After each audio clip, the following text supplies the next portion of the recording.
லக்னத்துல பிறந்திருக்கிறீங்க. சிம்மத்திற்கு யார் பாதகத்தை செய்கிறார்? சிம்மத்தை பொறுத்த வரைக்கும் சிர லக்னமாக வருகிறது. சிரத்தை பொறுத்த வரைக்கும் 9ஆம் அதிபதி பாதகாதிபதியா வந்துருவார். 9ஆம் அதிபதி தான் பாக்கியத்தை தரணும். ஆனா சிரத்தின் அடிப்படையில், சிம்மத்தின் அடிப்படையிலே 9ஆம் இடம் பாதகாதிபதி. அதாவது மேஷ மனையும் அதனுடைய அதிபதியான செவ்வாயும் பாதகாதிபதிகளாக வந்து விடுகிறார்கள். அப்போ 9ஆம் மனையான மேஷம் செவ்வாய் எப்படி இருந்தா நன்மை கிடைக்குது? ஒரு சிம்ம லக்ன ஜாதகரே எப்பொழுதும் நன்மையை பெறுகிறார் இந்த பாதகாதிபதியால.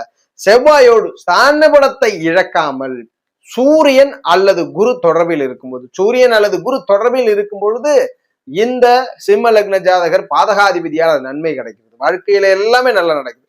நிறைய பேருக்கு சந்தேகம் உண்டு, சிம்ம லக்ன ஜாதகருக்கு 9ஆம் அதிபதியான செவ்வாய் நல்லா வலுவா இருக்கிறாரு, ஆனா எனக்கு எந்த பாக்கியமே நடக்கல. பாதகாதிபதி பாதகத்தை செய்கிறார், தாமதப்படுத்துறார். ஆனால் அவர் பாக்யாதிபதி வேலையும் செய்வார், ஆனா சிரமத்திற்கு பிறகு செய்வார். அதனாலதான் சிம்ம லக்ன ஜாதகருக்கு 9ஆம் அதிபதியான செவ்வாய் தனித்து வலுக்காமல் உடன் ஸ்தான பலத்தை பெற்று, குறைந்த பல வலுவாவது பெற்று சூரிய குரு தொடர்பில் இருப்பது நன்மை பெறுகிறது.